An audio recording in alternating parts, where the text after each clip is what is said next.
What is up everyone, it's Saber here and welcome to another Naruto What If you end up liking the video, please consider subscribing. It's free and you can take it back at any time and it really helps me out, and this is my main channel, so if you're interested in what if Naruto had Madara and the Kyuubi sealed inside of him, or what if Naruto was a low born in Westeros and became king, go check out my main channel. And if you're interested in what if Naruto was taken over by the Kyuubi when he was born, or what if Naruto was trained by Itachi after leaving Jiraiya, go check out my second channel. And with all of the YouTube formalities out of the way, let's get into it. Naruto stood on board the Uzumaki clan's royal ship looking out at the endless ocean. Today they would arrive at the shores of water country. His uncle Kenshin and he were scheduled to visit both the water daimyo and the Mizukage. While this was supposed to be a diplomatic visit, Naruto couldn't help but feel uneasy. For some unknown reason his uncle had been acting unusual too, like he expected something to go wrong on this trip.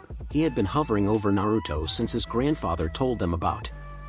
He had been pushing relentlessly during training too. Naruto didn't know why the sound of armor clanking and heavy footsteps on the wooden floor made Naruto turn around. He saw Captain Saber making his way to him. Naruto-sama, we will be arriving to water country in less than an hour. Your uncle has requested your presence at his chamber to brief you on the plans for the trip. I will escort you there. I know where my uncle's cabin is, Captain. I'm sure you have more important things to do. Nothing is more important than your safety, my prince, answered the captain. Saber, you expect me to be attacked on our own ship? One must always expect the unexpected and exercise constant vigilance. Naruto sighed. Fine, let's go. As Naruto and the captain made their way through the large ship, Naruto turned to the captain and asked, do you know why my uncle has been in such a bad mood lately? The captain looked uncomfortable with the question. I don't know what you are referring to, Naruto-sama. Kenshin-sama has not been in a bad mood lately. Yes, he has, and I have the bruises to prove it. He's not his usual grumpy self. He's been very aggressive in practice. That's not normal for him. Something about this trip has him acting weird. I believe he is just concerned with your safety. We are going to a foreign nation that has been a known enemy of Whirlpool for decades. Water country is not a safe place to be. I hear the country is at a brink of civil war. Yes, I heard that too. My grandfather said that the daimyo has been ordering the executions of every bloodline using clan in the country. How can he do that? Order the death of so many of his own people, and for something so stupid? And how could the rest of the country believe that all of their problems are the fault of ninja with bloodlines? It's an obvious lie. People are always looking for someone to blame. The daimyo and Mizukage gave them bloodline users to blame, and the people don't bother questioning. It's not right, but that's how people are, I guess, said Naruto.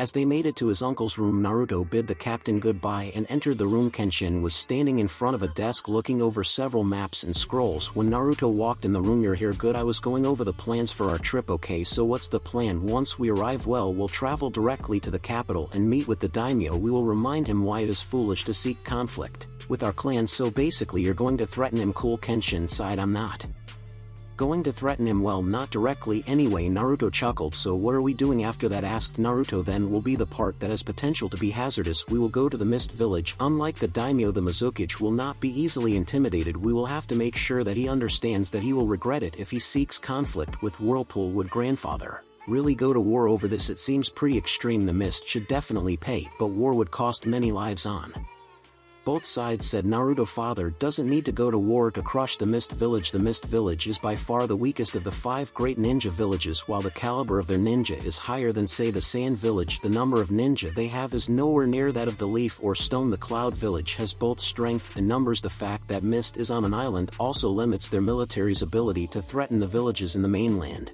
It doesn't help that the number of ninja they produce each year is only a fraction of that of the other villages, said Naruto. Yes, that's true, but there's always the chance that the Mizukage will ignore all that and do something stupid to prove that his village is stronger than it is. It has happened before, like when the first Mizukage attacked Whirlpool. Yes, but I don't believe the Mizukage would be that foolish. He would try to attack our bases and businesses outside Whirlpool. He doesn't have the strength the first Mizukage had and would know he couldn't get past our defenses. Grandfather wouldn't let that happen. He would definitely retaliate, said Naruto. Yes, he would. The rest of the world seems to forget that father is an Uzumaki. One would think after what happened last time he was angered that the world leaders would know better, said Kenshin. What do you mean last time? I haven't heard of it, said Naruto. I suppose that Urahara thought it was something a family member should tell you. I guess it is better that I tell instead of father. Cool, so what happened? Asked Naruto. It happened about 20 years ago. I was about your age. Actually, your mother was staying at the Leaf Village when the Raikage did something very stupid. What did he do? Asked an excited Naruto. He had your mother kidnapped. What? Yes, he was after the 9-tailed fox as well as our bloodline. He believed that with control of the strongest Biju added to the Cloud Village, he would be strong enough to conquer the other nations. What happened? Your father then only Genin was able to save her from the kidnappers. The leaf informed my father of what happened and he was most displeased. I bet he was so mad, said Naruto. I have never seen father so angry in my life. He has always been calm and collected, very impressive for an Uzumaki. We're usually quicker to anger, but this time it was different. I saw burning rage in his eyes that frightened me. His anger was pushed to the breaking point when the Cloud Village had the audacity to deny everything they claimed. That the ninja that kidnapped Kushina were Rouge ninja acting on their own. It was a lie, right? Yes, not that it mattered what the Raikage said. By that point the Yamanaka clan had retrieved all the information from the captured ninja. It didn't matter to father if he could prove it or not. What did he do? He declared war on the Cloud Village and the Land of Lightning. While even with the Leaf as an ally it would have been a difficult campaign. The Land of Lightning is one of the largest in the continent, and they have a strong military, said Naruto. Actually the Leaf Village was not involved in the conflict. Father told them it would not be necessary. What? But Whirlpool alone would not have the manpower to fight both the Lighting Daimyo's armies and the Raikage's ninja, argued Naruto. You forget, Naruto, that father was doing this to make a point to the world that you don't mess with the Uzumaki clan, said Kenshin. So he had a plan then? He asked. Yes, a simple but effective plan. What was it? He marshaled all of Whirlpool's armed forces, leaving only the minimum here to defend the walls. He left one of the captains with me to defend the people should we be attacked. While he led nearly 5,000 samurai to the Land of Lightning, he would have been outnumbered almost 3-1, and that would be the Lightning Daimyo's samurai alone. It would be even more if you added the Cloud Village ninja to that. Father knew this very well. That is why he placed a call to every mercenary, sellsword and missing ninja out there to come fight for him. He offered money and asylum to any that came to fight for him, and they came by the hundreds, all seeking the riches and glory that war could bring them. Grandfather used the nation's endless wealth to strengthen his army, a smart move. Over 10,000 men and women joined Whirlpool's forces, while the vast majority were little more than cannon fodder. There were some that were of high caliber. Even with the increased number it could not be an easy to take on both opponents.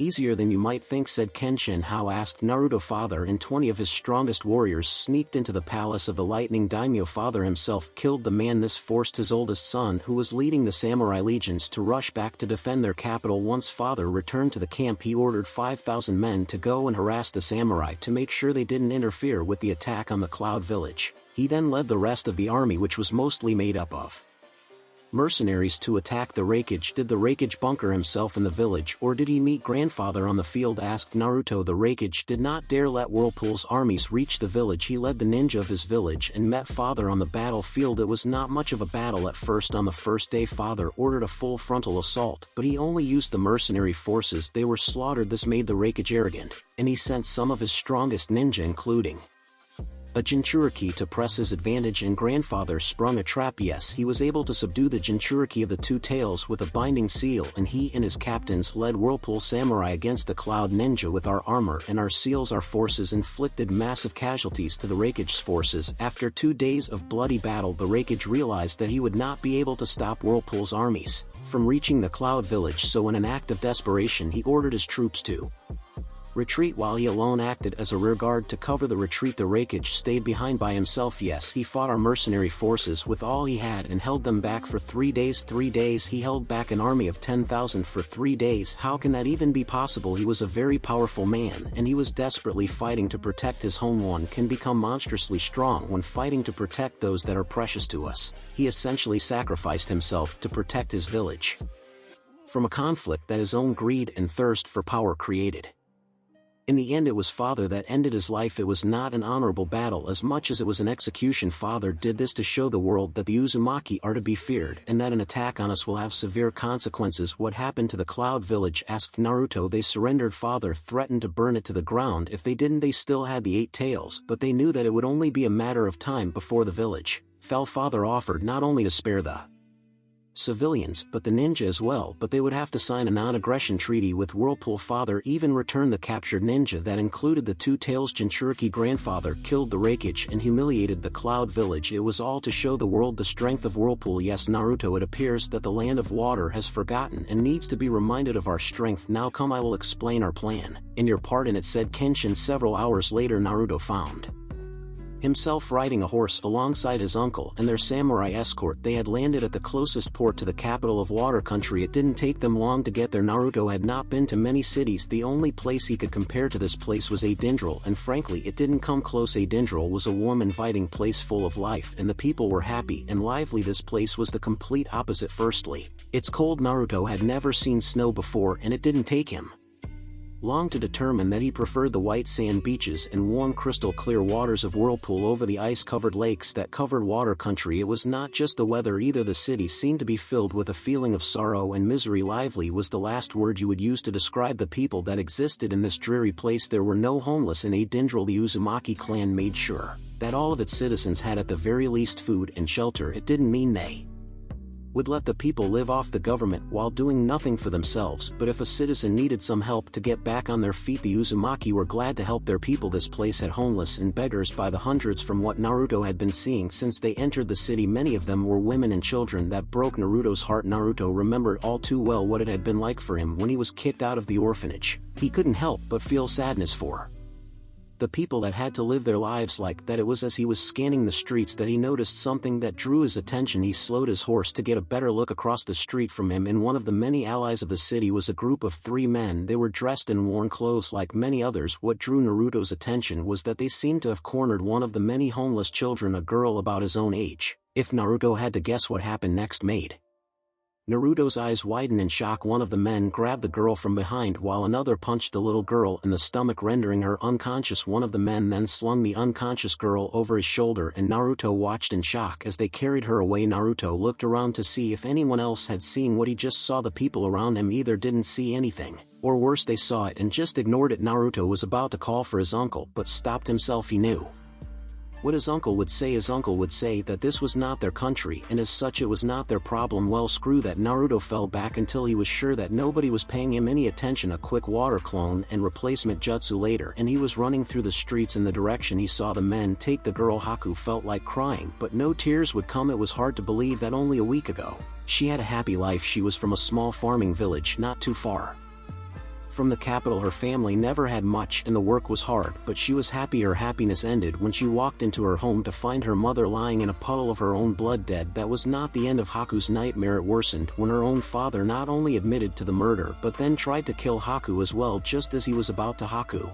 was able to call upon the hidden power her mother had warned her never to use. That power saved her life. It killed her father, impaling him on massive shards of ice. Haku ran away from her village. She traveled for a long time in the snow until she finally made it to the capital. Haku had been here for many days. Her clothes were torn, her skin was dirty, and she had been surviving on the scraps she was able to find in trash bins. She didn't think her life could get any worse. Apparently she was wrong. She had been confronted by 3 men that said they wanted to help her. Haku may be young, but she wasn't stupid. She knew these men were not out to help her, but before she could run away she was knocked out. When she woke, she found herself in what looked like a warehouse. She was in a large cage, and she wasn't alone. There were 4 other girls around her age and older. Haku could see several other women in similar cages, even for one as young as Haku. It didn't take her long to realize what kind of men had taken her. Slavers. Naruto had followed the men and saw them enter an old and worn down warehouse using the stealth skills that Shigeru had almost literally beaten into him. Naruto was able to sneak up on the 2 guards and easily take them out. Once inside, Naruto stayed out of sight until he made it to the door that led to the warehouse's main storage area. Naruto could hear some men talking, so he listened carefully. "How many do we have ready to go out?" asked the man with an arrogant tone of voice. "With the one we just brought in, we have 9 children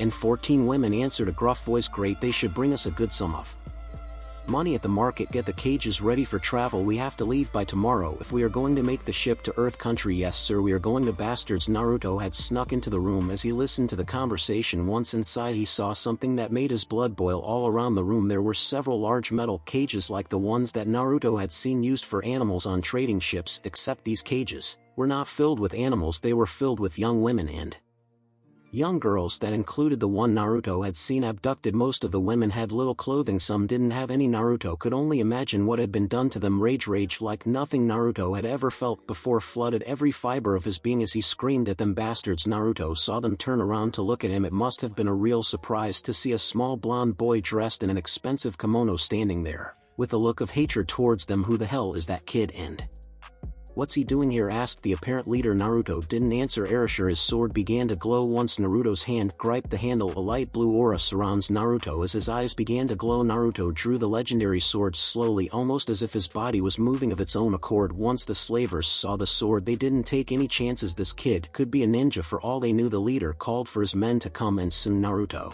was staring at 8 men with his glowing eyes. "I don't know who or what that kid is, but whoever kills the punk can keep that fancy sword as a reward," sneered the leader. Several of the thugs smirked, but before they could charge at Naruto, they were taken by surprise as several glowing chains sprang out of Naruto's back at an incredible speed and impaled most of them through the chest. The chains throw the thugs off with a contemptuous flick as the couple of slavers that weren't killed turn and run for their lives. The leader, who was still frozen in shock by what he just saw, finally reacts. "You're one of those bloodline freaks, aren't you?" he asked as he starts to step back in fear. The only answer he gets is that the chakra chains wrap around his arms and legs, immobilizing him. Knowing escape is impossible, the slaver drops to his knees and begs for mercy. "Please don't kill me, have some mercy, I beg you." When Naruto speaks, he doesn't sound like himself. Naruto speaks with a far-off voice, as if someone or something is speaking through him. "You have a wicked soul. You have preyed on the innocent and ruined many lives to satisfy your lust and greed. You are evil. To show mercy to the evil is to condemn the innocent to a life of suffering and death." Naruto then stood in front of the slaver and took a standard Bata-jutsu stance. No plea. The slaver's pleas were ended in a motion faster than anybody could follow with their untrained eyes. Naruto was standing behind the man. Less than a second later, the slaver slumped forward, his severed head rolling across the floor. Several of the women were screaming and crying because of what was going on, but not Haku. Haku looked on in awe as a boy that looked no older that she was showed power she had never dreamed of. The blonde boy walked towards the cage that held her while still holding the blood-covered sword. The eerie blue glow around him began to dissipate as he cut the metal chain that was keeping her cage closed. Before Haku can thank him, the glow disappears completely and the boy falls to the ground. Haku rushes to him to make sure he's okay as the sound of footsteps fills the room. Haku watches as several men wearing armor and carrying drawn swords enter the room. A scary-looking man with long red hair spots Haku and the blonde boy with her. Before Haku can blink, the man is kneeling in front of her, checking on the boy. "Thank Kami." Haku hears the scary man whisper. One of the armed men makes his way towards them. "Is Naruto-sama injured?" the soldier asks in a worried tone. The red-headed scary man stands and answers him. "No, Naruto is unconscious but uninjured. It appears that he stumbled into a slave ring operation." "Yes, but we have no authority over this city." "I know, but that doesn't mean we're leaving these women in cages. Have your men get them out. If they have homes or families, then we will arrange for them to be escorted to wherever they live. If they have nowhere to go, then they can come to Whirlpool with us. We will take them to our ship so they can be treated for injuries." "Is that wise? Can I know what problems that can bring Captain Saber? But if I don't help them, I will be hearing it from Naruto the rest of the trip. I would prefer to deal with whatever grievances the daimyo can come up with than listen to Naruto complain for days about how heartless I And the captain smiled. "He is a wonder of wonders, isn't he?" "A rare moment." Kenshin smiled too. "Yes, he is." The next couple of hours flew by for Haku. The men, who she now knew were samurai from Whirlpool country, asked her if she had a home to get back to. She had told them no. The men had found food and warm clothes for all of them. They had led them to a hotel and acquired rooms for them. Haku heard from some of the women that anyone who wanted would be allowed to go to Whirlpool country when the samurai returned home. It didn't surprise Haku that nearly all of the women and girls had agreed to go. Haku made her way to the room that held the blonde boy that had saved her. Haku had been told that the boy was actually the prince of Whirlpool country, an heir of the Uzumaki clan, Naruto Uzumaki. She had no idea why a prince would risk his life to save her and the other women, but she wanted to thank him. As Haku was near the door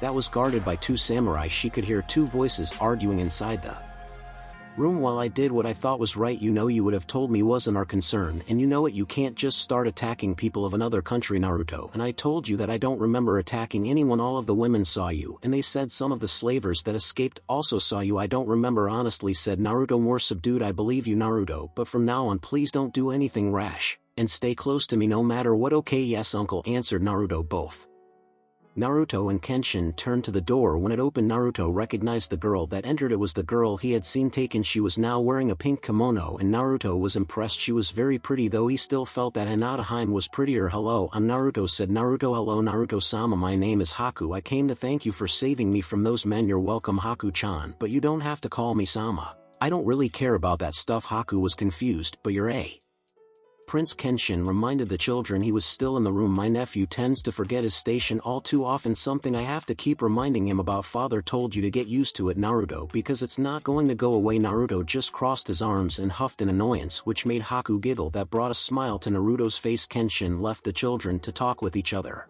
While he made plans to have the women escorted to the ship, Kenshin thought it was about time Naruto spent time with someone his own age. The next morning the women were escorted to the ship, all of them except Haku, who refused to leave Naruto's side. Kenshin relented before Naruto started going on about how it was his responsibility to make sure Haku-chan was okay. Frankly, it wasn't worth the hassle. Kenshin could just say that Haku was a servant or vassal. If anyone asked any questions about her, once they had purchased a formal kimono for Haku, they made their way to the daimyo's palace. Naruto wasn't impressed. Compared to the People's Palace, this place was a dump. The delegation from Whirlpool was greeted by several high-ranking officials. Naruto's party was told that the daimyo was ready to meet them whenever they were ready, since they were already a day behind because of the slaver incident. Kenshin wanted to meet the daimyo immediately. Naruto, Haku, Kenshin, and Captain Sagara were led to the throne room. Kenshin noticed a considerable number of samurai and mist ninja guards. He was not worried much because none of them would be much of a threat to him, and with Captain Sagara here, Kenshin wouldn't have to worry much about Naruto's safety since he trusted Sasuke to protect Naruto and Haku with his life. Kenshin had wanted to leave Haku with the other samurai because he was only allowed to bring 2 guards or servants to the meeting, but Naruto gave him a look that he had seen on his elder sister many times. Kenshin never won an argument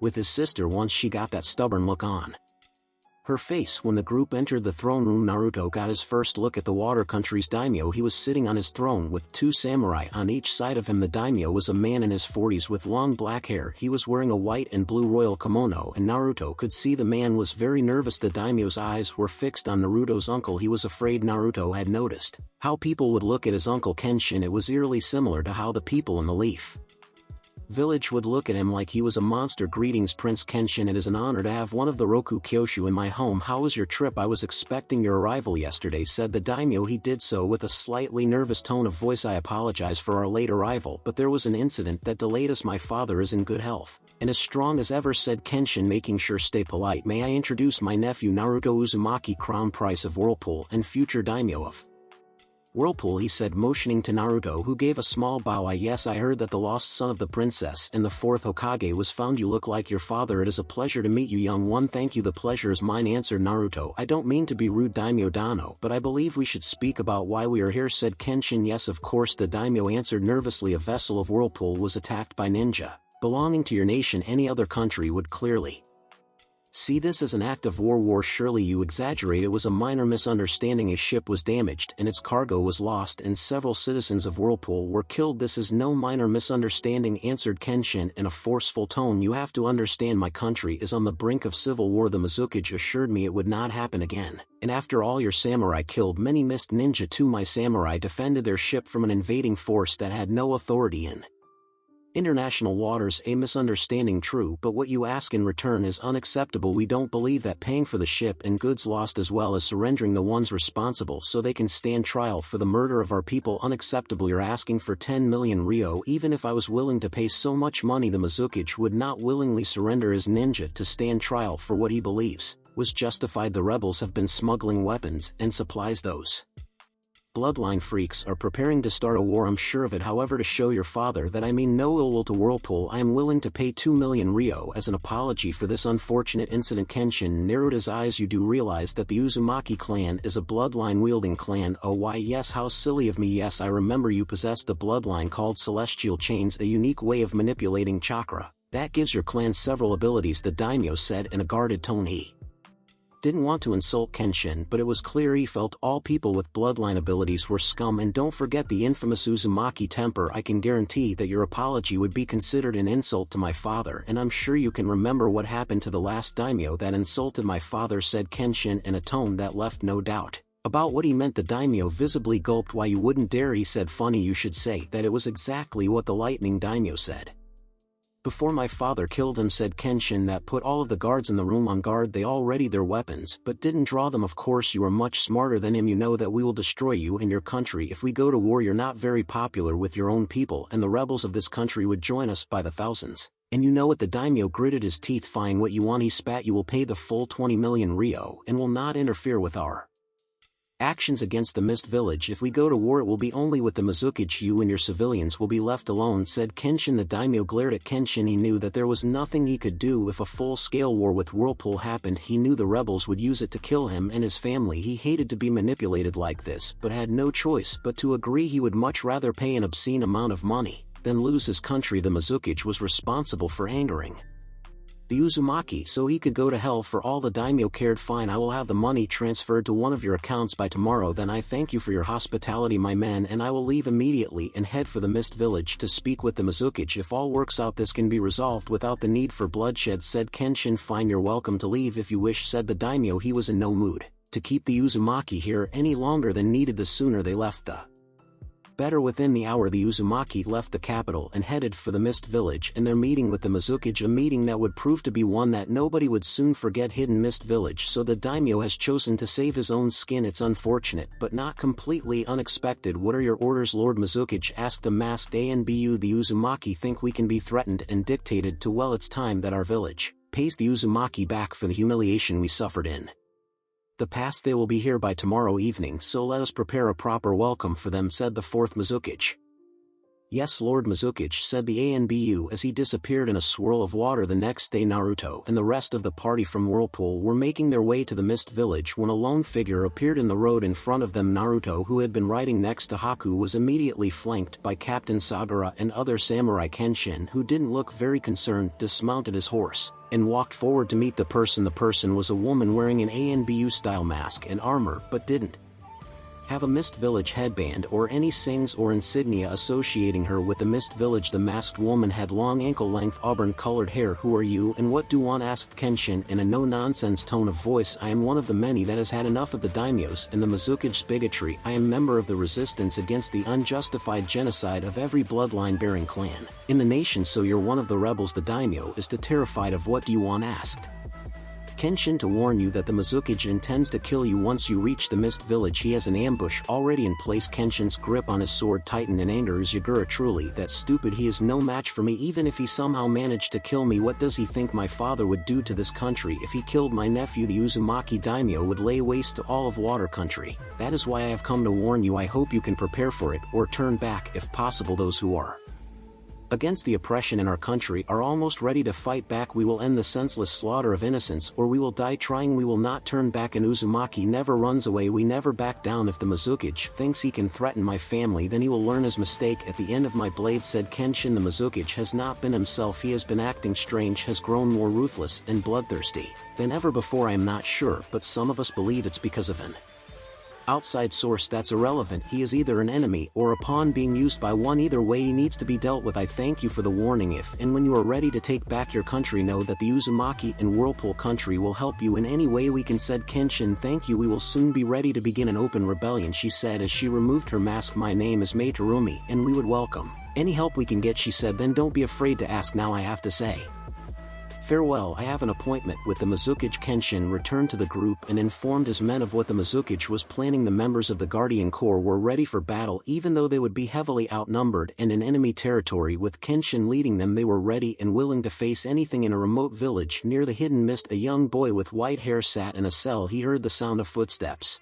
and looked up to see his clan leader Kimimaro. The clan has need of your skill. We attack the village hidden in the mist. Come. Kimimaro stood without questioning. Killing was his only purpose. As the Whirlpool samurai were nearing the mist village, they were prepared to fight if it was needed. What Kenshin had not expected when they arrived was to see the mist village already under attack by an unknown enemy. Kenshin knew this was an opportunity and he chose to act on it. He left Naruto and Haku with Captain Sagara and his men while he infiltrated the village alone. Naruto didn't know what was going on, but he and Haku could see the mist village was under attack. There were sounds of battle and fires everywhere. He almost missed seeing it as a boy with white hair jumped from one of the village walls and ran into the woods. Naruto didn't know why, but before he knew what he was doing, he was running after him. Naruto-sama, come back here. Naruto heard several samurai yell at him. As he continued to run after the boy, Naruto ran as fast as he could but had Lost sight of the white-haired boy. Naruto was looking around when he felt danger. Out of reflex he drew Erasure just in time to deflect a strike from a white knife that looked to be made of some type of bone. What the hell, yelled Naruto as he saw the boy he had been chasing drop down from a tree. He had another bone knife and was ready to attack when Naruto yelled at him, wait, I'm not here to hurt you. The boy, who looked tired and injured, hesitated,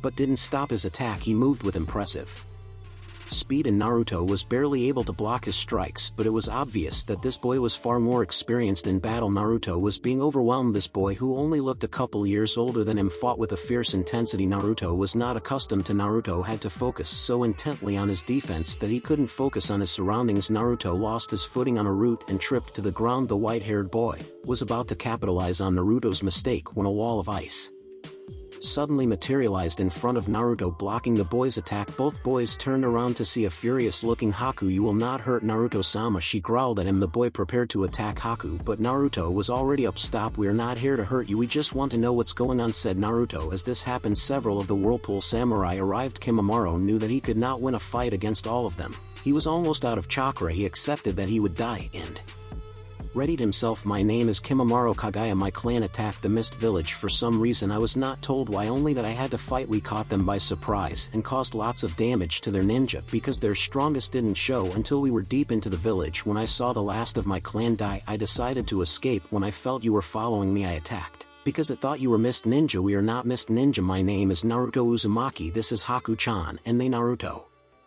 Motions are samurai from my country, the land of Whirlpool. We were told that the Mizukage planned to attack us once we got here, so your clan saved us. What do you plan to do? Kimimaro asked Naruto. Kimimaro looked confused. I don't know, my only reason for living was to kill for my clan. Now my clan is gone, I have no purpose. He said. It was Haku that answered him. I was similar to you, Kimimaro. Only days ago I felt that I had no reason to live, but then Naruto-sama saved me. I believe my purpose now is to serve and protect him. You can too, you are strong and can help protect him. Naruto-sama is a kind person that cares for others. There is no better purpose in life than to protect someone like Naruto-sama. Kimimaro stared at Haku, who smiled at him. He then looked at Naruto intently as if trying to see if what Haku said was true or not. Kimimaro looked into Naruto's eyes and saw they were nothing like the eyes of his clan members. He was intrigued by the passion that the girl named Haku seemed to have for this blonde-haired boy. He wondered if he would be able to feel the same about him. Very well, I will serve you if you'll have me, said Kimimaro. Naruto was very confused. A few minutes ago Kimimaro was trying to kill him, and now he says he will serve him. His uncle was not going to be happy about this.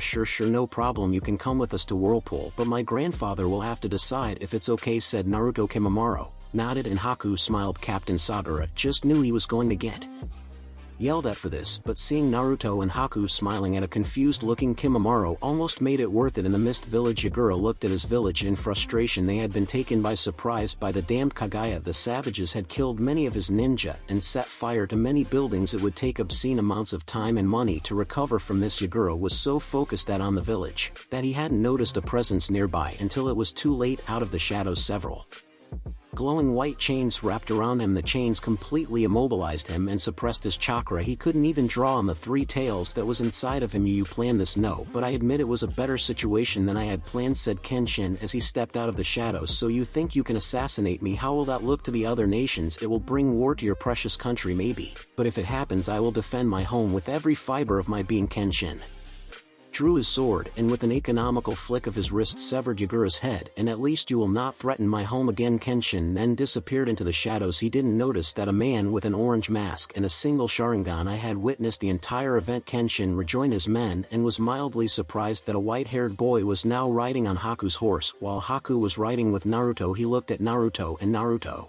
only gave him an embarrassed smile while scratching the back of his head. Kenshin just shook his head. I don't even want to know about it right now. Let's go, it's time to go home, he said, and the Uzumaki made their way back to the ship. It would be interesting to see what life was like with the new additions to Naruto. Uzumaki's retinue. Time skip. Genryusai Uzumaki sat on his throne massaging his forehead, trying desperately to fight off the migraine that he felt creeping up on him. Standing in front of him were his son, who looked like his usual unconcerned self, and his nervous-looking grandson, who appeared to be preparing to make a run for it should the need arise. Behind Naruto were a pretty girl with black hair and a stoic-looking boy with white hair gazing attentively but relaxed. From what Genryusai had heard, both children were rarely out of Naruto's presence since he'd met them in Water Country explained to me again how a diplomatic envoy that was to subtly remind the Water Daimyo and Mizukage that our clan was a dangerous enemy ended with a dead Kage, and the Water Daimyo now saying that Whirlpool is not only aiding but that we orchestrated the recently started rebellion against him. Asked Genryusai, frustrated the daimyo's claims are unfounded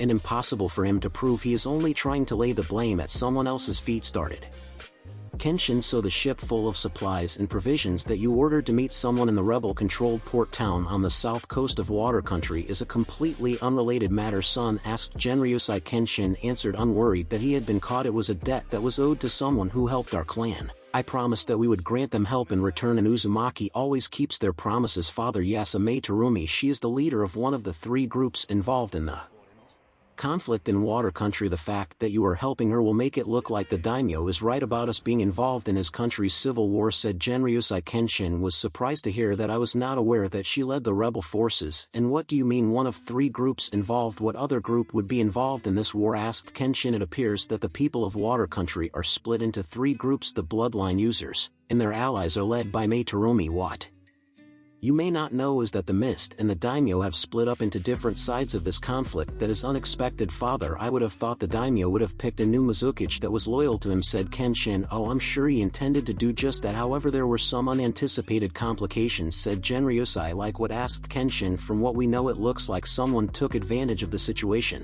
to make a play for power, said Genryusai. Do we know who? Yes, shortly after the death of the Mizukage was discovered, an emergency meeting was called by the village elders. What was left of the ninja council met with them to decide who will be the next Mizukage. That makes sense. They would not want to look weak and leaderless. That would invite further aggression from their enemies, said Kenshin. Unfortunately for them, someone had other plans. Sabusa Momochi, a member of the 7 swordsmen of the Mist, launched a coup d'etat. He managed to kill several members of the council, including one of the elders. However, he was too reckless and his few followers were defeated. He was forced to flee the village. He will likely leave the country since neither the rebels nor the daimyo will trust him now. I don't see how this would cause the daimyo and the Mist to break ties, said Kenshin. Because of the members that Zabuza killed, the balance of power has changed in the Mist village. The few surviving members of the council that now run the village are not as strongly supportive of the daimyo's bigotry against bloodline users. While they don't intend to let rebels take control of the village, the council doesn't want the daimyo to place another Mizukage that will continue a genocidal crusade that is weakening their military strength, said Genryusai. Basically the 3 sides are fighting among themselves for different reasons, said Kenshin. Yes, it appears that Water Country will be in a state of civil war for the foreseeable future, said Genryusai. If it is, it's not our concern, said Kenshin. Genryusai would have to see if his son felt the same way. After he made Kenshin deal with all the political problems this would cause Whirlpool, the paperwork that would be involved made the Uzumaki daimyo almost want to cry. Oh yes, Genryusai planned to let his son take responsibility for this, but for now there were other things to deal with. Very well, son, we will talk about this at a later time. For now, how about you explain to me how you left with 1 child in your care and returned with 2 extras? I'm interested in hearing that particular story, said Genryusai in an amused tone of voice. Don't ask me, father, that would be all Naruto's doing. It appears that he has inherited my sister's tendency to act first and worry about the consequences later, said Kenshin. Hey, said Naruto, who resented that idea. So Naruto, why don't you introduce your 2 friends, said Genryusai. Naruto stood a little straighter as he spoke. Grandfather, let me introduce you to Haku, Naruto said, motioning to the girl standing to his left. It is an honor to meet you, Daimyo-sama, Haku said with a bow. Haku is a descendant of the Yuki clan that is thought to have been wiped out during the last war. I have seen her use the ice release bloodline. She only discovered she had it recently, so she has little control over it. I am hoping to help her get better control over her ability. Genryusai had to admit he hadn't expected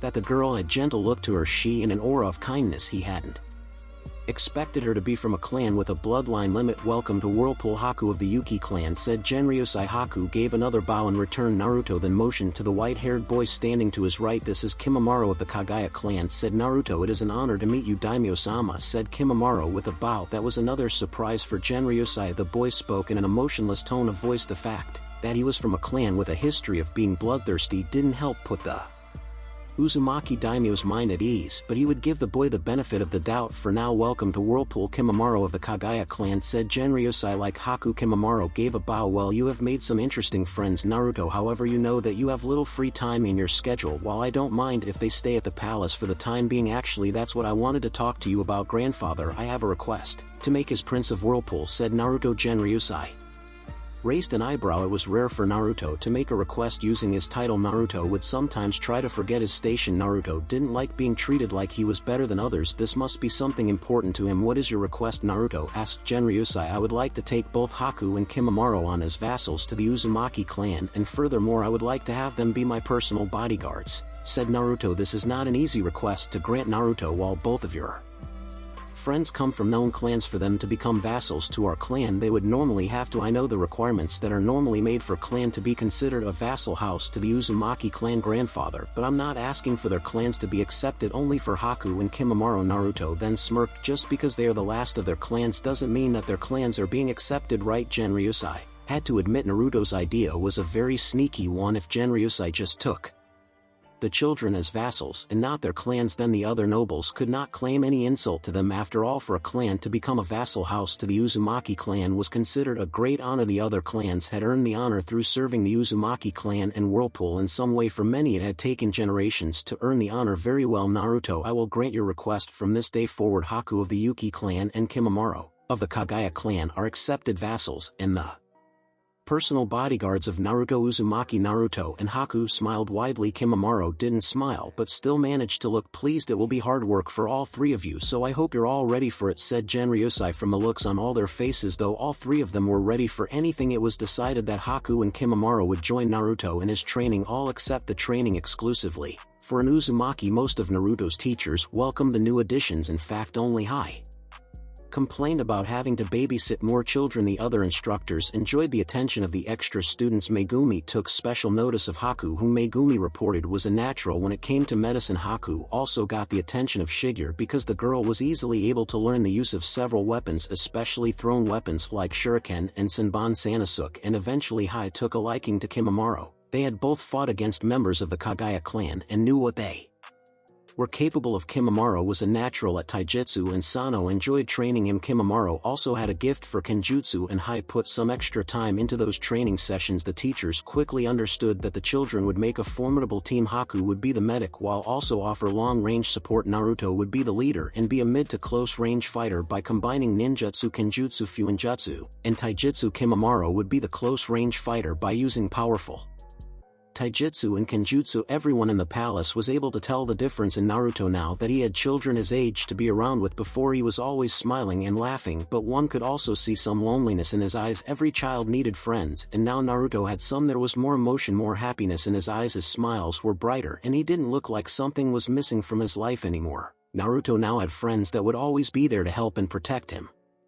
Unfortunately for some of the people in the palace, he also now had two additional accomplices to help him play pranks on them too. In the Leaf Village, Hinata was happy to finally receive a letter from Naruto. The last one she got from him was over a month ago when he told her that he was going on a trip to Water Country. In the letter, Naruto told Hinata about his trip and what happened in it. Naruto also told Hinata that he finally made some friends his own age. Hinata knew better than anyone how Naruto felt. She didn't have any friends until she met Kiba and Shino a few months ago, so she was happy for Naruto. But even though she was happy for him, she couldn't help but feel an odd feeling when she looked at the picture that Naruto sent her. In the picture, Naruto stood in the middle with a stoic-looking boy with white hair on his right and a very pretty girl with black hair on his left. All three of them were wearing Uzumaki training kimonos that Hinata herself used when she trained with Naruto while she was in Whirlpool. Naruto had his arms crossed over his chest and was grinning brightly. He was really happy. It was only that the smiling girl was standing awfully close to Naruto that was making Hinata feel something unfamiliar. She couldn't put her finger on it and it was bothering her. She would have to ask her mother about it later. Hinata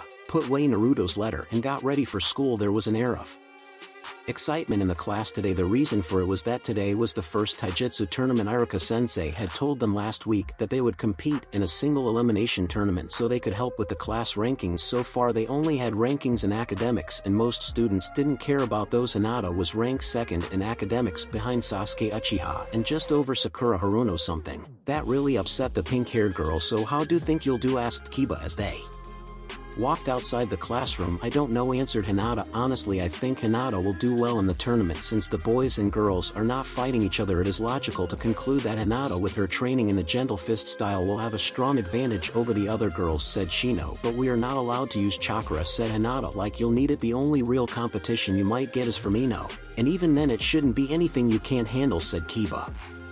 Hinata blushed at the praise she got from her friends. "Thank you, I know both of you will do well too," she said. "That's right, I get to finally put Sasuke in his place," said Kiba with confidence. Hinata smiled at her friend while Shino just shook his head as her friends had predicted. Hinata made it to the final round without much effort. It seemed that not many of her female classmates took their training seriously. Also, as Shino and Kiba had predicted, Hinata's final opponent was Ino Yamanaka. Ino was feeling rather smug since she had just beaten Sakura in the previous round. "One more win and Sasuke will see that I'm the only girl for him," said Ino with confidence. Hinata heard many of the girls argue with Ino, but she didn't answer. Hinata just assumed her gentle fist stance and prepared for the match. "Ready? Okay, begin," said Iruka. Ino charged at Hinata with her fist raised. Hinata was able to avoid Ino's rather uncoordinated attacks easily. After only a couple of minutes, Ino was breathing heavily, while Hinata didn't even look warmed up yet. "Why are you only dodging? Are you afraid to fight me?" yelled Ino between breaths. "No, I was only getting a feel for your fighting style," answered Hinata calmly. "I think I have seen enough," she said, and before Ino could react, Hinata charged at her. Ino could do little to block Hinata's assault. Even without the use of chakra, the palm strikes that Hinata delivered packed a punch, and Ino couldn't defend herself properly, since she was already tired from her futile assaults. With a final strike to the chin, Ino was knocked to the floor while she was still conscious. It was obvious that she was not getting back up. "Winner of the match is Hinata," said Iruka. Hinata blushed a little and with a small bow she left the ring. As she was making her way to where Shino and Kiba were standing, Hinata heard someone speak to her. "Congratulations, that was a good match." Hinata turned to see that it was Sasuke Uchiha that had spoken to her. She was surprised since Sasuke rarely gave praise to anyone. Hinata was not surprised that she was getting death glares from all the other girls in the class. "Thank you, Sasuke, and good luck in your match," she said. Sasuke gave her a nod then stepped into the ring. The final match for the boys was between Sasuke and Kiba. "What did Mr. I'm so cool want?" asked Kiba. "Just to congratulate me on my victory," she said. "Good luck in your match, Kiba." She told him. "Thanks, Hinata," he said as he made his way to the ring. Shino, who had been beaten by Sasuke in the previous round, stood next to her. "It appears that our female classmates didn't like that Sasuke gave you some attention," said Shino. Hinata shrugged. "I don't care about that," she said. "He has been staring at you when he thinks no one is looking," he said. Hinata turned to him in surprise. "What?" she asked. "Sasuke, he has been staring at you when he thinks no one is looking," he repeated. Hinata blushed a little. "Oh, I hadn't noticed," she said. "While I am not certain his behavior could mean that he likes you," said Shino. "Apparently it's the opinion of every other girl in the class that Sasuke is attractive." Hinata was not sure where Shino was going with this. "I guess he is, but I don't really see him that way," she said. Shino stared at her for a second. "I see," he said, and much to Hinata's relief he turned to the match that was about to start. The moment Iruka started the match, Kiba and Sasuke charged at each other. They exchanged blows, but Sasuke had the upper hand. Sasuke was faster than Kiba, and his style was more focused than Kiba's. Kiba's style was more animalistic. He tried to rush in and overpower his opponent. In the end, Sasuke was able to capitalize on one of Kiba's mistakes and land a powerful kick to Kiba's head. Kiba was unable to recover before Sasuke pressed his attack. Sasuke landed blow after blow on Kiba. When a bloodied Kiba fell to the ground, Iruka had seen enough and ended the match. "Okay, that's enough. Winner of the match is Sasuke," said Iruka. Hinata and Shino quickly made their way to their friend's side. "Are you alright?" Kiba asked a worried Hinata. "Damn it, I lost," raged Kiba as he pounded the floor in frustration. "You tried your best, Kiba, and you did very well," said Hinata. "Hinata is right, you should learn from this and train to be ready for next time," said Shino. "I guess yeah, you guys are right, I'll get the jerk next time," said Kiba, sounding more like his usual self. The rest of the day went by without incident, though the other girls,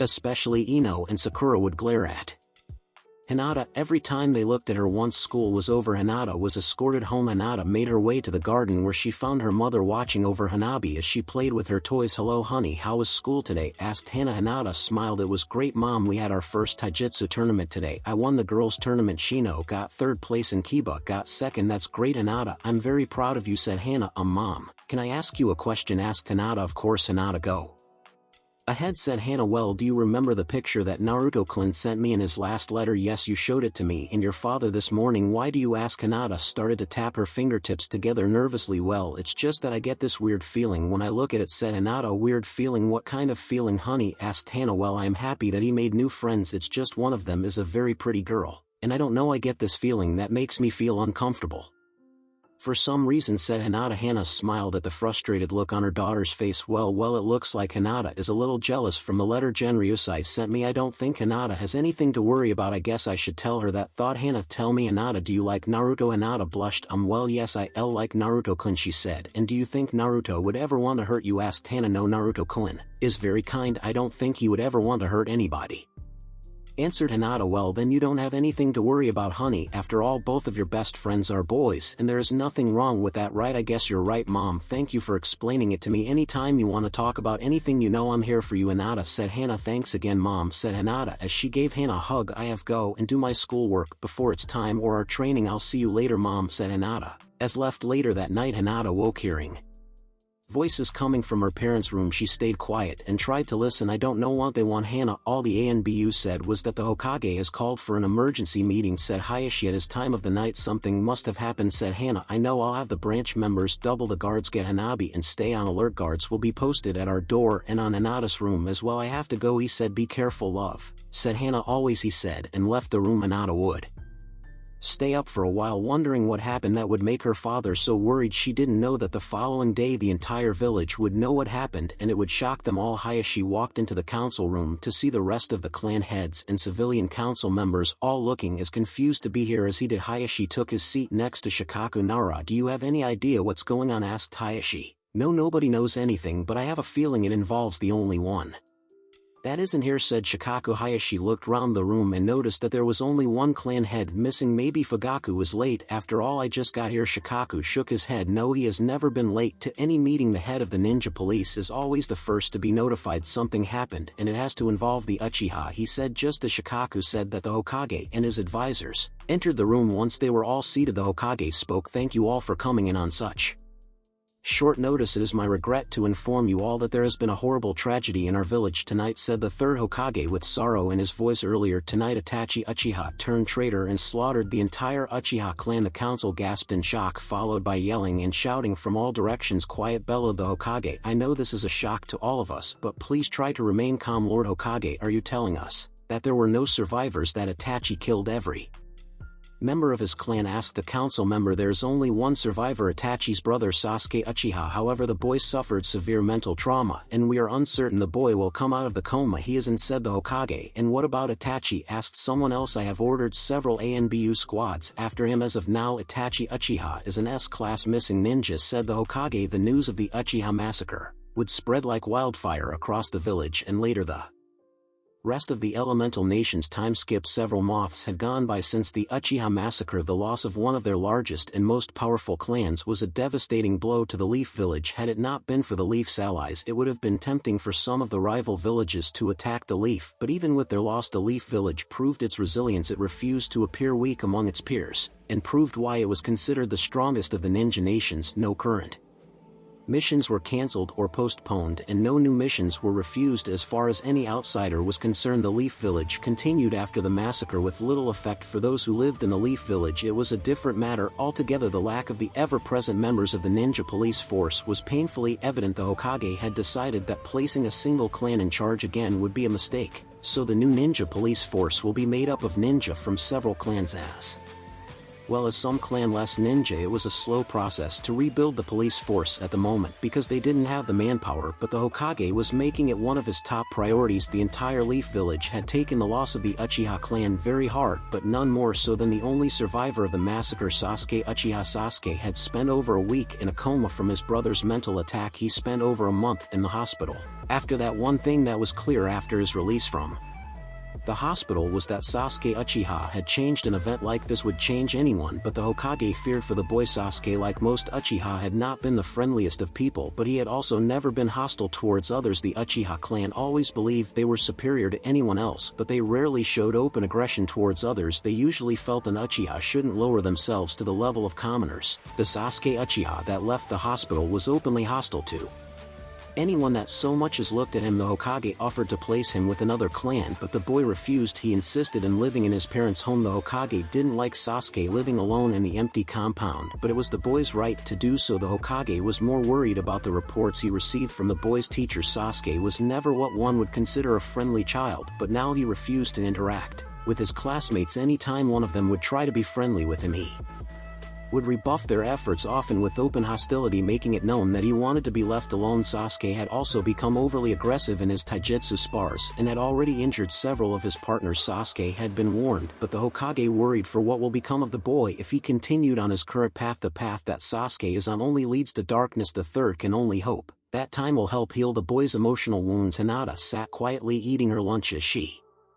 Listen to Kiba complain about the unfair punishment he received from his mother for a prank he had pulled on his sister last week. Hinata enjoyed spending time with her friends. Hinata hadn't made friends with many other children but was on friendly terms with several of her classmates. The girls in her class mostly ignored her, and that was fine with her. At least the girls stopped trying to get her for stealing Sasuke's attention. After what happened to Sasuke's family, Hinata felt sorry for Sasuke. Her clan was not the closest of families, but she couldn't imagine losing all of her clan members like Sasuke did. Hinata was worried what the loss of his clan was doing to Sasuke. He was never really friends with anyone before. Now he reacted aggressively towards anyone that tried being kind to him. Hinata had tried to give her condolences but only got a glare from him in return, and that was one of his more friendly reactions. "Hinata, did you hear me?" asked Kiba. "Oh, I'm sorry Kiba, I didn't hear what you said. I asked if you're excited for the summer vacation. Your birthday is a couple weeks after school gets out, right? So what are your parents planning?" "Well, my parents are taking my sister and me to spend the summer out of the country." Hinata hadn't told her friends about Naruto yet. She knew if she told them she was spending her summer in Whirlpool, they would ask why she was going there of all places. "Oh man,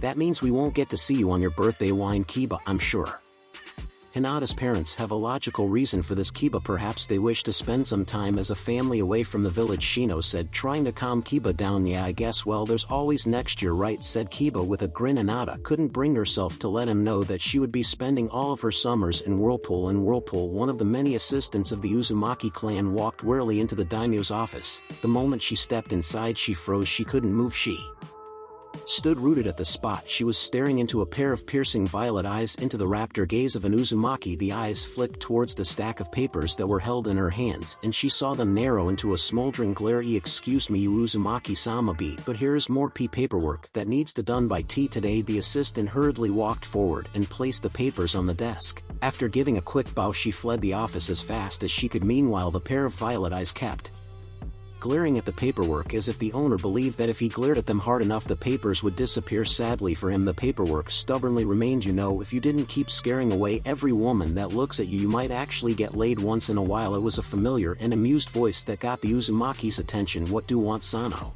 "As you can see, I'm rather busy." Kenshin knew better than to talk to Sano about his sex life. "I can see that," Sano chuckled. "Your old man's still making you do all his paperwork, huh?" "Yes," growled Kenshin. "I thought he would get over it by now." "Oh, I'm sure he did. My father is just enjoying his free time a little too much. But today is the last day I have left of this torture." "Yeah, I get now why you never really wanted to be daimyo. It's a pretty boring job." "Is there a reason you're here?" Sano asked Kenshin. "Today is the day." Sano's tone was no longer an amused one. "You don't have to go alone. You know I can go with you if you like." "I'm not going alone this year. I plan on asking Naruto to accompany me." Kenshin's answer surprised Sano. The only person that Kenshin ever took to this yearly appointment was his sister Kushina when she was alive. "That means you'll have to tell him what happened. You know that, right?" asked Sano. "I know. Well, I know how hard it is for you to talk about it. Naruto will understand, I'm sure of it." "Thanks, Sano. I'll leave you to your work then." Later, Kenshin watched his oldest friend leave the room. He then reluctantly returned to work. "I swear she going to kill me one of these days," whined Naruto as Haku treated the many cuts he had received during weapons training. Haku and Kimimaro were sitting in one of the training rooms after finishing a training session with Shigeru. "Naruto-sama, I'm sure that Shigeru-sensei is much too careful for any of us to get seriously hurt," said Haku. Naruto didn't look convinced, but he knew how much Haku admired Shigeru, so he didn't bother arguing. "It looks like your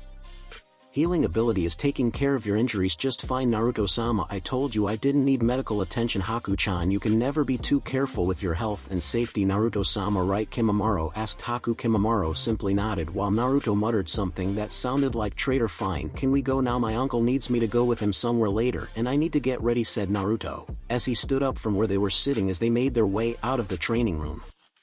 Haku asked Naruto a question. "Naruto-sama, did you receive another letter from Hinata-sama? She is coming to visit soon, is she not?" A huge smile lit up Naruto's face. "Yes, she is. Hinata told me that the academy is almost out for the summer and she and her family will be arriving in a couple of weeks. I'm really looking forward to seeing her again." Naruto was happy to have Haku and Kimimaro as friends, but he still missed Hinata, who would always be his first friend. "I also look forward to meeting the girl that will one day be Naruto-sama's wife," said Haku, causing Naruto to blush. It was still weird. Think about that. For Naruto, Hinata is really nice. I'm sure you both will like her. My grandfather is planning a big party because her birthday will be a few days after they arrive. The three of them continued to talk about what the next few weeks would be like with the Hyuga visitors. Naruto shared everything with his friends, and they did the same. Well, Kimimaro to a much lesser extent, but it was the Thought that counts. Several hours later Naruto found himself walking alongside his uncle in a part of the people's palace that he had never been before. Of course, with a massive palace like this one there were many areas that Naruto had never seen. This was different. However, the last door they went through had several guards watching it, and once inside there was nobody around. The only thing that Naruto knew for sure was that they were in one of the lowest levels in the palace, well beneath the ground floor. They walked through a long and wide corridor lit by the many torches that lined the walls. The walls were made of white marble similar to the one used in the Garden of Life, but while in the garden the stone shone with life, here it had an eerie glow from the torchlights. They stopped when they got to a huge and ancient wooden door bearing the Uzumaki crest. "Where are we, uncle?" asked Naruto. "We are in the final resting place of the members of the Uzumaki clan," said Kenshin. Naruto's eyes widened slightly. That was the reason why his uncle wanted him to come alone. Naruto knew that the Garden of Life was where the founder of the clan was buried, but he never really asked about the rest of the Uzumaki clan. Now he had the answer. Kenshin placed his palm on a seal in the door and it glowed for a second before the door slowly opened. "Let's go." The cavernous Uzumaki crypt was sight to behold. Naruto could see hundreds of tombs much like the one in the Garden of Life, all of them in straight rows. Kenshin silently led Naruto deeper into the crypt. Naruto noticed all the tombs had some similarities. They all had the Uzumaki crest carved in the front, and they all had statues of men, women, and in some cases children standing vertically above the coffin, as though guarding it. Naruto also noticed that nearly all tombs had a sword or, in rare cases, other weapons resting on them. The tombs that Naruto could see in the opposite direction from where he and Kenshin were headed are clearly much older than the ones they were walking toward. Naruto saw that to his left there were empty spaces that he could assume were for future tombs to be made when a member of the Uzumaki clan is born or added by marriage. A place for is prepared for them in this crypt. The hundreds of statues here have been sculpted by our finest artists in the likenesses of our clan members to honor our fallen, said Kenshin with more feeling in his voice than was usually heard. Naruto started to pay more attention to the faces on the statues. After that, these were his ancestors, his family. Naruto was so focused on the statues that he nearly ran into his uncle, who had stopped walking. Kenshin stopped next to the statue of a woman with long hair. She was around his uncle's age and was very beautiful. "This is my mother, your grandmother," he said. "Grandmother?"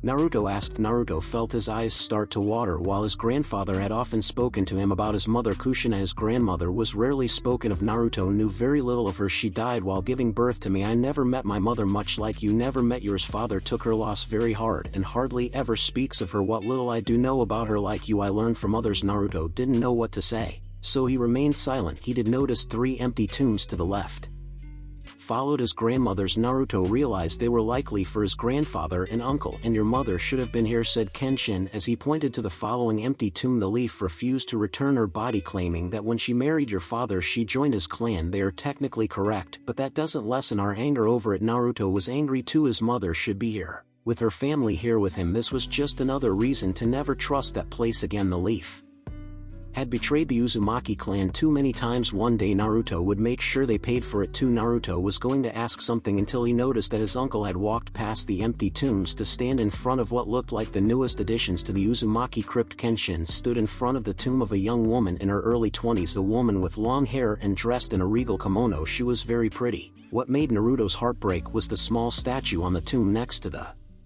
woman's. It was the statue of a small boy with his hair in a ponytail, much like his uncle's. The boy couldn't be any older than 4 or 5 years old. Naruto saw his uncle place a hand on the little boy's tomb. Naruto turned to look at his uncle, and for the first time he could remember, he wasn't met with a piercing stare or a cool stony look. For the first time Naruto saw real emotion in his uncle's face. He also saw deep, almost overwhelming pain in his uncle's eyes. "Who are they?" asked Naruto, who already dreaded the answer. "Kaoru and Yahiko Uzumaki, my wife and son." Naruto closed his eyes, trying to stop the tears that were coming. 2 more members of his family that had been taken from him, but more importantly taken from his uncle. Naruto didn't know what happened, but by the pain in his uncle's eyes he knew it was something tragic. "Today is the anniversary of their deaths. You are the only one other than your mother that I have brought with me." Naruto dreaded the answer, but asked the question anyway. "What happened?" Kenshin remained quiet for a while, never once taking his eyes from the tombs of his lost family. After several long seconds Kenshin finally spoke. "I met Kaoru when we were children. Her father was the head of the Kamaya clan and a captain of the Guardian Corps. We couldn't stand each other, mainly because I was an arrogant jerk and she never let me get away with anything. She didn't care if I was the prince. If I did something she didn't like, she wasn't afraid to let me hear it.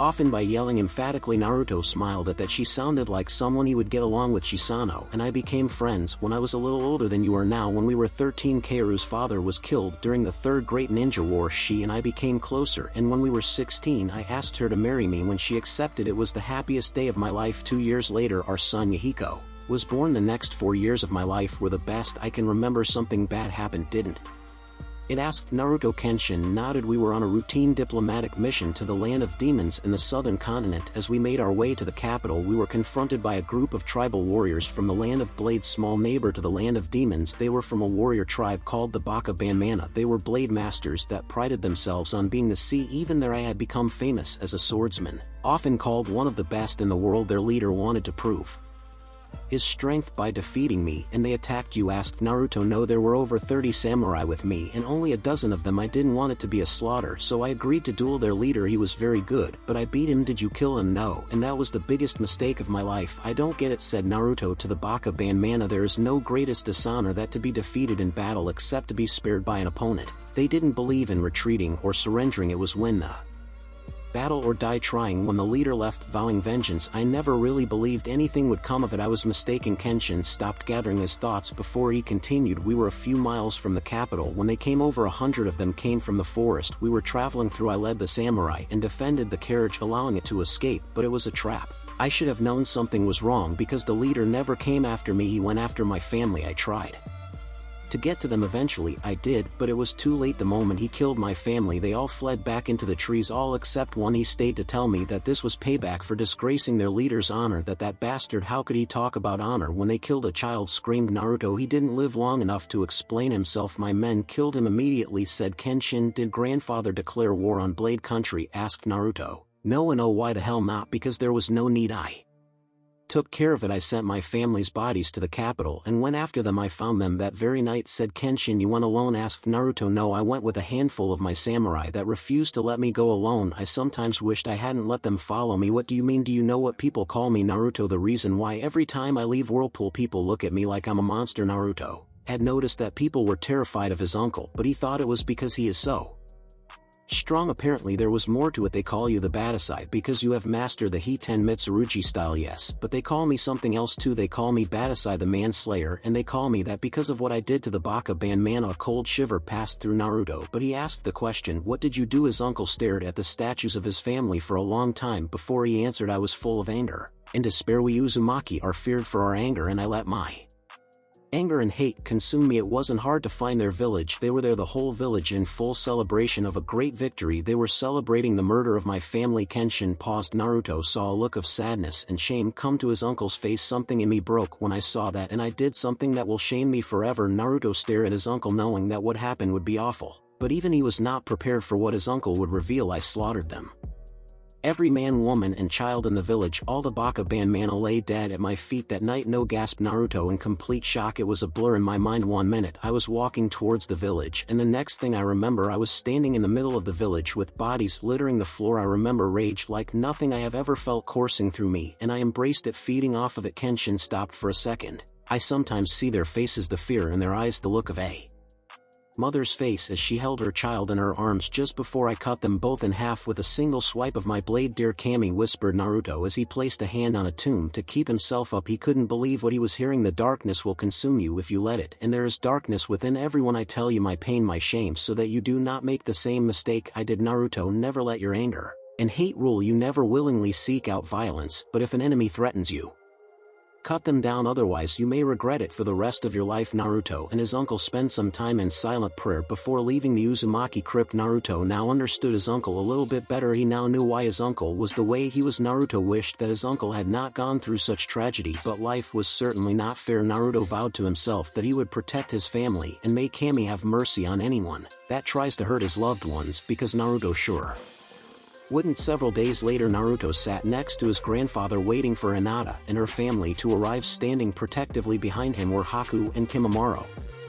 Both were wearing formal kimonos. Naruto was doing his best to hide his excitement, but his family and friends knew how happy he was to be seeing the Hyuga heiress again when the door to the throne room opened and a group of people wearing white robes were led in. Naruto's face lit up at the sight of the older of the two girls in the group. She was even prettier than Naruto remembered. Hinata gave him a shy smile, with a blush on her face that only made Naruto even happier. Hinata was still Hinata, a little older but still his very first friend. After the formal greetings and introductions, Naruto was able to lead Hinata to a small balcony that overlooked the city. Haku and Kimimaro following a few steps behind. Once alone, Naruto finally acted more like himself. Hinata, I'm so happy to finally see you again. I can't believe it's been almost a year, said Naruto. Hinata smiled. Naruto was always so full of life. I missed you to Naruto-kun. Hinata glanced at the dark-haired girl and white-haired boy standing guard at the door. Naruto saw this and almost smacked himself for forgetting to introduce his friends. Hinata, these are my vassals, but more importantly they are my best friends. This is Kimimaro of the Kagaya clan, said Naruto as he motioned for Kimimaro to come closer. Kimimaro stepped closer and bowed to Hinata. It is an honor to meet you, Hinata-sama, he said in a tone of voice that reminded Hinata of Shino. It is nice to finally meet you as well, Kimimaro-san. Naruto often speaks about you in his letters. Giving Hinata another bow, Kimimaro stepped back to stand next to Haku. And this is Haku of the Yuki clan, said Naruto as he motioned for Haku to step forward. It is an honor to finally meet you, Hinata-sama, said Haku with a smile and a bow. It is nice to meet you as well, Haku-san, said Hinata. Hinata tried very hard to suppress the feeling of jealousy that was rising in her chest. Haku was very prettier than her, Hinata thought, and this girl gets to spend every day with Naruto.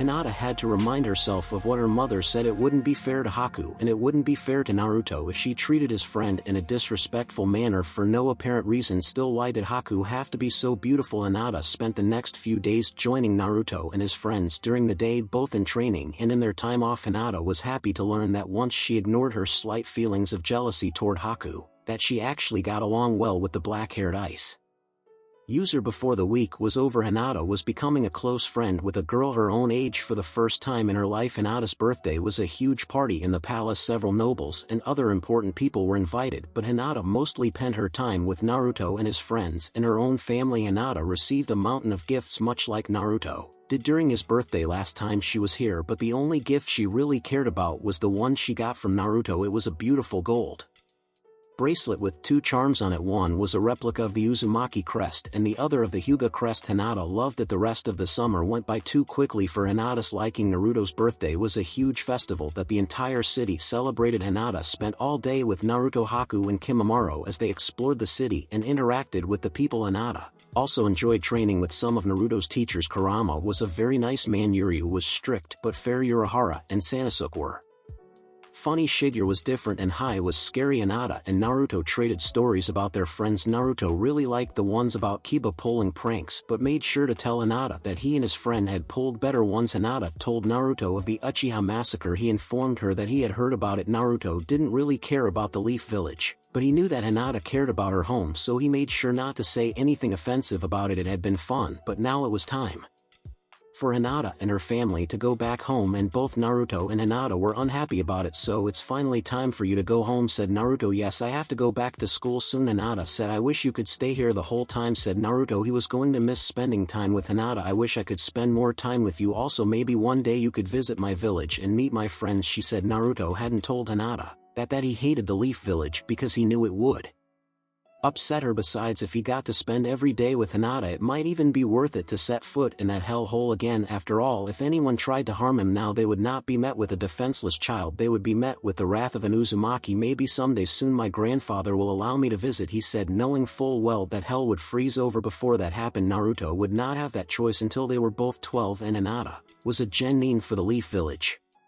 Naruto and Hinata spent the rest of the day together. When it was time to see Hinata off, Naruto stood on the dock as the ship that carried his fiancée moved farther and farther away. Naruto turned to his grandfather and spoke in a serious tone, not normally heard from the young blonde grandfather. I have made my decision about what? Naruto asked Genryusai. About whether or not I will go to the Leaf Village when I turn 12. I have decided that I will go, said Naruto. Genryusai had not been Expecting that Naruto, I think it's too soon to be making this kind of choice in your future Hinata. I asked my future grandfather and I don't want to wait until we're 16 to be able to spend more than a few months out of the year together. Naruto, if you got to the leaf your uncle and I would have to remain here, you would have to go alone. Hinata will be there with me, said Naruto, and he would have us both. Uzumaki turned to see Haku and Kimimaro standing behind them with determined looks on their faces. Wherever Naruto-sama goes we go, said Haku. Kimimaro nodded in agreement. Anyone who dares to try and hurt Naruto-sama will have to go through us first, said Kimimaro with rare emotion in his voice. Naruto gave his friends a watery proud smile. Genryusai smiled at the children too. Naruto had an ability to command undying loyalty from those around him. With these two at his side, perhaps Naruto would be okay to return to the leaf. Genryusai did promise that it would be Naruto's choice. Naruto had apparently already made the choice. All Genryusai could do now is prepare him as best he could. Well, if you're dead set on going to the Leaf Village, I guess there's only one thing I can say to you, said Genryusai. All three children readied themselves for whatever he was going to say. You better be ready, because this means I'm going to double your training for the next 4 years. By the time you all go to the Leaf Village, they won't know what hit them. Naruto cheered, while his friends silently shared his sentiments. Both Haku and Kimimaro were happy they would be allowed to remain by Naruto's side. Nobody knew what would happen when Naruto Uzumaki returned to the Leaf Village, but one thing was clear: it was going to be interesting. If nothing else, time flew by, and the date of Naruto's departure from Whirlpool was rapidly approaching. In 3 months Hinata would become a genin and Naruto would be joining her in the Leaf Village. That was the reason Genryusai had assembled all of Naruto's teachers for this meeting. They were to determine the best course of action. Thank you all for coming. As all of you know, in 3 months Naruto and his friends will go to the Leaf as part of the deal that was made when he was retrieved from there several years ago. The reason I have called you all here is because I have found a way to limit the influence that the Leaf will have on Naruto after reviewing our alliance with the Leaf in Fire Country, as well as other international agreements. I believe we have found the perfect way to limit the control the Leaf will have over Naruto. And how will we accomplish that, Daimyo-sama? asked Yuryu. Genryusai smiled. While rare, it's not unheard of for allied nations to send armed forces to serve under another nation's banner for carefully predetermined periods of time. Well, that's exactly what we will do. Naruto will be there for a carefully predetermined amount of time. And how will this be any different than before other than to limit the time Naruto spends in the Leaf, asked Kurama. Oh, it will do more than that, Kurama. You see, by sending Naruto as part of a military alliance-based agreement, it will allow Naruto and his friends to go as active Whirlpool ninja to help our ally nation. That means that while they will follow the Hokage's wishes while in the Leaf Village, their loyalty and orders will always be to and from Whirlpool first, said Genryusai. It also means that the Hokage won't have free reign to do whatever he wants with them, since they are still technically our ninjas, said Kenshin. It's a good plan. It only has one minor problem: Whirlpool has no ninja division. They are sure to argue this point, said Urahara, and that is why we are all here. I have decided to officially start a ninja division for the Guardian Corps. I want one of you to become the captain of this new division and as a result become the official sensei to Naruto's team, said Genryusai. So let me see if I have this right. You want one of us to give up our position on the Guardian Corps so we can become the captain of a division that doesn't exist, just so we can go and babysit the brats when they go to the Leaf High? What, Kurama, you're not actually entertaining this idea, are you? The Leaf cannot be trusted. Someone has to go to keep an eye on them, answered Kurama. If they just need a babysitter, then just send that useless oaf, said Hai, and he pointed at Sano. It's not like he actually does anything useful around here. You want to say that again? Short stuff. Just don't blame me when you end up in the hospital again, Sano answered as he glared at the smaller man. Hai glared back. He didn't like to be reminded of what happened to him the one and only time he fought the taijutsu master. All you do is eat, sleep, and gamble. You're not even an official member of the Guardian Corps. You forgot that. Unlike you, I'm also a ladies' man, Sano said with a huge grin on his face that just pissed Hai off even more. That's enough, said Genryusai. Sano was one of our top choices because he is one of the strongest men in the world. Unfortunately, we decided against sending him. Sending one of the Roku Kyoshu will make other nations nearby as nervous as the Leaf will be. We don't want that after the episode with Water Country a few years back, so Sano will not be able to go then. This is a difficult choice to make. We all love Naruto, but we all have roles that are vital to the safety and well-being of Whirlpool, said Yuryu. I will go. Everyone turned to the only woman in the room in slight shock. Are you sure, Shigeru? What about the spy network? Asked Kurama. Yes, I can handle the information without needing to be here. Besides, I like Training the children, she said with rare depth of emotion in her voice. Well, that was easier than I thought, and I'm sure Naruto will be very surprised to know who will be his official sensei. Genryusai. I could almost picture Naruto's horrified face when he finds out Shigeru will be the one to be his sensei. This meeting is over. You are all dismissed in the Leaf Village. Back in the Leaf Village, the council was having a meeting of their own. The third Hokage had yet to receive word about whether Naruto would join the Leaf or not. The deadline was almost up and wanted to discuss with the council what to do about it. Thank you all for coming. As all of you know, it is almost time for the graduation of the new set of Genin. The reason I have called you all here today is because I haven't heard from Whirlpool on whether Naruto will be joining the village. As we all hoped, we need to figure out what to do about convincing the daimyo to allow him to become a ninja of the Leaf. There was a murmur around the room and many eyes landed on the head of the Hyuga clan. I have not been told if the Uzumaki have made a final decision. Hayashi was lying. He knew that Naruto would be coming to the Leaf, and the Uzumaki were trying to limit the amount of influence the Leaf could have on the boy. It was also going to be a big surprise for Hinata since she wasn't aware Naruto would be coming to the Leaf Village. I thought that it was your daughter's job to entice the boy to return to the village, said one of the civilians. Hayashi gave the man a Byakugan enhanced glare. My daughter's relationship with the heir of Whirlpool is of no concern to you. Her relationship with the Namake's heir is of great importance to the village. I would have thought after spending every summer there for the last several years, she would have made some kind mark on the boy that would make him want to come to our village. Danzo didn't care about the relationship between Naruto and Hinata. He just wanted Naruto here so he can gain some control over the boy. As I said, I know nothing more than you. However, I would assume that if the daimyo agrees to let Naruto come to the Leaf, he will do so only under his own terms. The members of the room thought about what Hayashi said and couldn't help but agree with him. Hayashi is right. From what I observed during my visit to Whirlpool, the Uzumaki are very protective of Naruto and will not allow him to come here without some kind of assurances, said Shikaku Nara. If that is the case, we will have to deal with them once they make their intentions known. The Hokage was not looking forward to discovering what demands the Uzumaki were going to make, that's for sure. At the academy, 4 years had passed since the Uchiha massacre. Over the years, the lone survivor Sasuke Uchiha has been working every waking moment towards one goal: to grow stronger, to grow strong enough to kill him. However, as Sasuke stood watching yet another pair of losers during taijutsu training, Sasuke came to the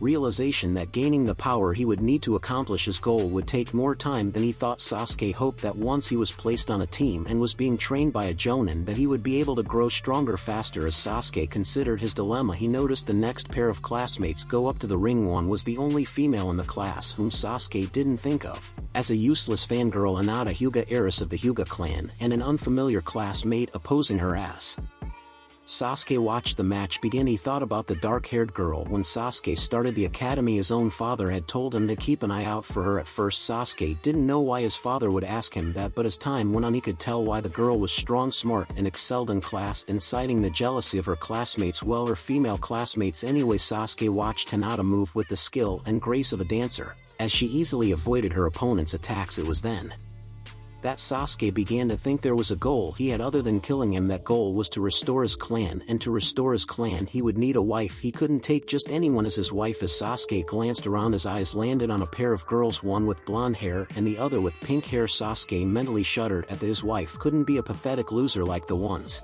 he was surrounded by every day. He looked back towards Hinata. She was strong and came from a noble clan that had a powerful bloodline. Sasuke also, though Hinata was very pretty and would only grow more beautiful when she grew older. Simply put, Hinata was the best: strength, smarts, beauty, and a noble birth. Hinata was the only one good enough to be the future matriarch of the Uchiha clan. Sasuke didn't know how long it would take him to be strong enough to complete his first goal, so he might as well work on his second goal. In the meantime, Hinata was enjoying lunch with her friends as she usually did at school.